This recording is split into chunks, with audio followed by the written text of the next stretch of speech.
Joining me right now is Professional Fighters League president and, of course, man, K1 legend, Ray Sefo. What's going on? What's going on, brother? Thank you for having me again. No doubt, man. How's life treating you, man? I know it's hectic right now because you're heading into a new season with a year that has passed, but I know that year wasn't like a slow year for you. No, it wasn't at all. I mean, a perfect example is signing Verdum, signing Pettis, and of course some of the other top-level guys that obviously are not well known, but have made names all over the world. You know what I mean? So, no, it hasn't been. Although it's been one of those years where, of course, the whole world was dealing with the pandemic, but we were still working, and although we didn't have any live shows, which was missed a lot, and hence the reason why I can't wait to get to Atlantic City next week. We have 3 shows back to back, and so I'm super stoked and just ready to get out there and get some fights going. How proud of you of the team? You guys scoured the earth basically, finding this untapped resources, this talent, these gems, and they come into the PFL and perform tremendously, and you continue to do that. So what has that been like the last couple of years? Well, I'm very thankful for my team, for 100%. I thank the good Lord every day for my team, because from the very top of our partners to the bottom, in the way of what I mean by that is like just everybody's has different roles and whatnot, and everybody's just grinding through the pandemic, and already, I mean, just some of the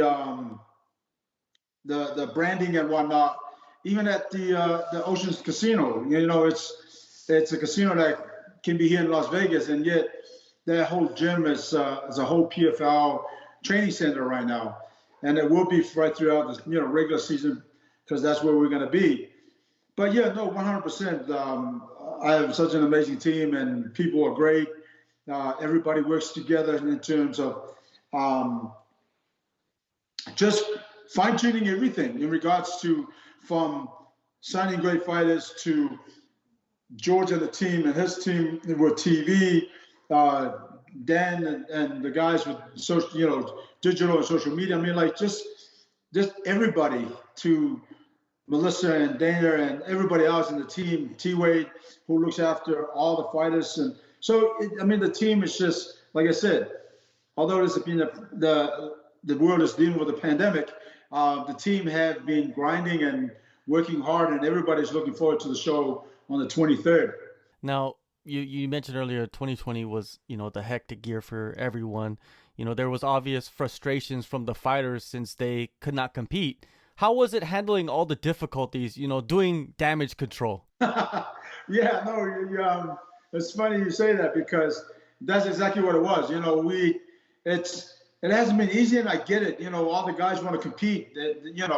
Life of a fighter ain't that long, so everybody was frustrated. But I got to thank all of them as well for understanding, with the situation, and of course, for us to make that decision not to have shows, is because we were, first and foremost was we were looking at the safety of our athletes and, of course, our staff. And it just didn't make sense for us to do anything at that time, because, again, we had very little knowledge until things started happening, and the UFC went, Bellator, a few others, and so it gave us more confidence that with all this time, this downtime in terms of having a live show, we've gathered all the information that we need to be able to put on a safe show. Hence the reason why, guys are, they got to check in 17 days, 17 days in the bubble before they fight. So, and within that, we had a fighter from France that checked in. His coach tested positive, and so his coaches, now they're separated. His coach is actually in quarantine, but the fighter still gets the opportunity to fight, because they're not coming in fight week. They're coming in 17 days prior. So, and of course, also Ray Cooper, who also is going through, the exact same thing. But it proved that the way that we've actually structured our bubble has actually worked out well for the fighters, because now listen, if someone got tested positive and they got super sick and ends up in hospital, then that's a completely thing. That's something that's out of our control. That being said, a lot of these athletes have tested positive, not in the bubble right now, but I mean from the past, and 2 or 3 days, maybe 5, 6 days, they're good to go. So with the 17 days, that allows them to still have time to compete. When you look at it, like you said, in other promotions, fighters have tested positive. Title fights have been canceled. Right. So you look at those mistakes, so to say, and then that's how you guys came up with that but that sweet number of 17 days? Right. Yeah, no, again, listen, we gathered a lot of information from the UFC, what Bellator is doing, what other promotions are doing, and what the NBA is doing, the NFL is doing. So all this, intel and data actually, kind of gave us a lot of information to go by and to be able to put the 17-day bubble in place. And so far it's looking good and it's working out. For example, just to make the people watching or listening, make it easier for them to understand. Let's say a fighter comes in or a coach comes in on day 1 and they test positive. They could be separated and come back 14 days later and still be able to compete, you think? That's right. So like I said, most of these guys are healthy, are wild. Anyway, again, one of our friends, a few of my friends from New Zealand, and one of them, is Volkanovski, who's the featherweight UFC champion, who obviously tested positive and ended up in the hospital for a few weeks. And, again, he wasn't able to compete. And, he wasted a whole training camp. Obviously, it's nobody's fault. It is what it is. And, the world is dealing with a pandemic. But he wasn't able to compete. Where in our bubble, for example, like I was saying, Ray Cooper's dad, who's one of his main coaches, tested positive when they checked in. So now they're quarantined separately. And he's not showing signs where he needs to be hospitalized. You know what I mean? I think he just needs to kind of quarantine himself. And now he's in quarantine for 10 days. And he still has 7 days when he gets out to still work with Ray, and Ray will be, meanwhile, Ray's going to be in quarantine for a few days, and then he'll be able to, work with some of his other teammates that are there, which, again, the 17 days has proven to, in that sense, to be effective, because the athlete is still in the bubble and he's still looking to fight on the 23rd. And that explains so much, because I think a lot of people saw the 17 days and they're like, the UFC's doing 6 days, or, like this purpose to do this. Absolutely. And, our fighters weren't too keen about it either. But once we've laid it out and explained the reasons why, they all understood and were like, oh, okay, we get it now. You know what I mean? So, but of course, I don't want anybody coming in testing positive, but because we have incidents that has happened, now now they're seeing, oh, okay, this is 100% the reason why the 17 days is very important. I'm glad you guys are making some changes, because instead of just following along with somebody else, you to look at that, make some changes, move forward. Also, you made some changes to the season. I noticed that, there's a penalty for missing weight. Could you break that down for me? Right. So the reason why that is because, we would have a guy miss weight, but let's say he misses a pound, but he's so therefore he's still, legal to fight, right?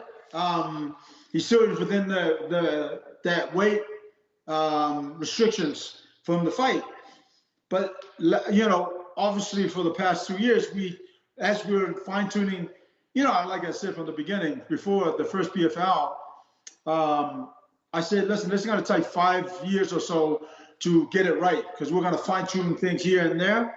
And this is, one of those things where the guy that was missing weight wasn't getting penalized. And so there was no, consequences for missing weight, because you're a pro fighter. You're fighting for $1 million. You're fighting for a title.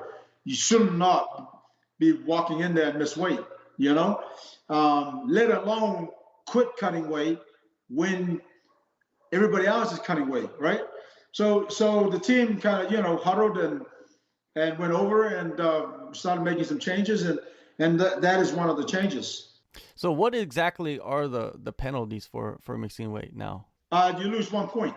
Okay. So you don't gain any points. Mm-hmm. So you have a -1 point. And when it comes into, like, for example, when he fights for his second regular season fight, that 1 point is going to cost him. Oh, definitely. Because let's say he wins by a decision, and then he loses 1 point, and then minus the 1 point he lost for missing weight. Now suddenly he's not going to make the, it'd be very hard to make the playoffs with just 2 points. Huge implications right there, that 1 point. Now, also, I saw that the fighters won't be competing twice in one night. Why did you guys decide to get rid of that? Well, we haven't got rid of it. We just kind of, just because of the pandemic, we wanted to kind of cut things down a little bit so that, it's, again, like I said, both you and I have been saying this, is that the world is going through a pandemic and we're still dealing with it, It bugs me when people kind of make very light of the situation, when I know friends of mine's families have passed because of the COVID. You know what I mean? And so when I read certain things, people say, "Why now? It's just like the flu." Well, you're one of the lucky ones that felt those, that felt like just the flu. That's very cool and very lucky that's the case. Unfortunately, there's a lot of people. There's over 2 million people that's died around the world. That's a lot of people. So, when people make light of the situation, it bugs me, because I have close friends who family members have died because of the COVID. You know what I mean? And I mean, I gotten it myself, and my situation wasn't that bad, but it was definitely because it attacked my lower back, and I know how to deal with pain. After 110 pro fights, I know what pain is. And so, but this pain was, nothing that I felt before, to the point where I could barely walk.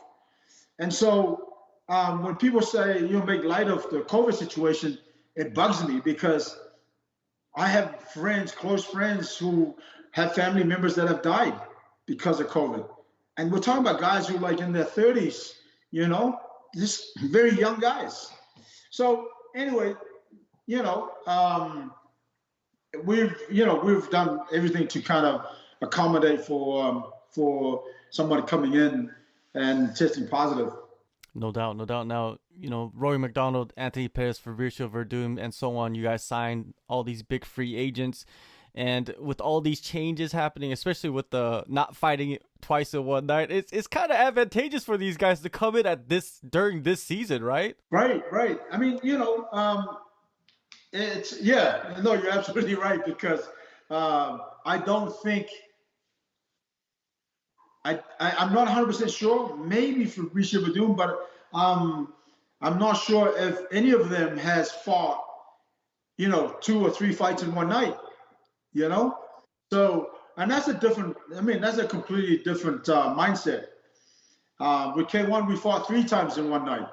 In the span of 3-4 hours, we were fighting 3 times in one night.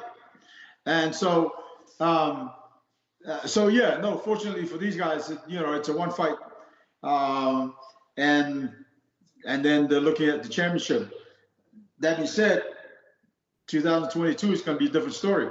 Yeah. Well, hopefully this pandemic will be said and done by then, When you look at those guys, of course, like I just mentioned, there's some advantages to come in during the 2021 season, but there's going to be obstacles. What obstacles do you see for these newer guys? Um, well, I think, the one that kind of sticks out is because they're in the season, and to get to the $1 million and the championship title, you got to fight 4 fights, and you're fighting at least 7 to 8 weeks apart. Where when they were competing for UFC, WSOF, Bellator, they'll fight today, and they probably won't get another opponent named in 2 months' time, and then they go into camp. So before you know it, 4 or 5 months have gone by before they fight again. Where in this sense, they're fighting again in 7 to 8 weeks. You know what I mean? So that might be, that's one thing that kind of stands out a little bit. Where if you look at people like Natan Schultz and Lance Palmer, Emiliano, all these guys, not only that they've gone through a couple of seasons, not only that they've fought 2 fights in one night, but they've also fought back-to-back every 7, 8 weeks. So I think that's the little change, that might be an obstacle for the newcomers. But, fighting in itself, they've seen it all.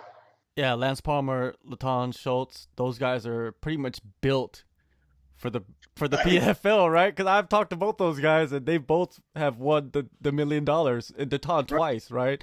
And yeah, I think durability and I think mental fortitude, I think is going to be huge factors in this season, for the newer additions to the promotion. Anyways, this season kicks off April 23rd. Man, it's going to be a crazy season. You guys got some big names, big additions. Everything's switched up a little bit, but it's still the PFL, and there's still $1 million, and that changes nothing. Thank you so much, Ray. Thank you. Take a move in the ring. You can hit me with the words you fling.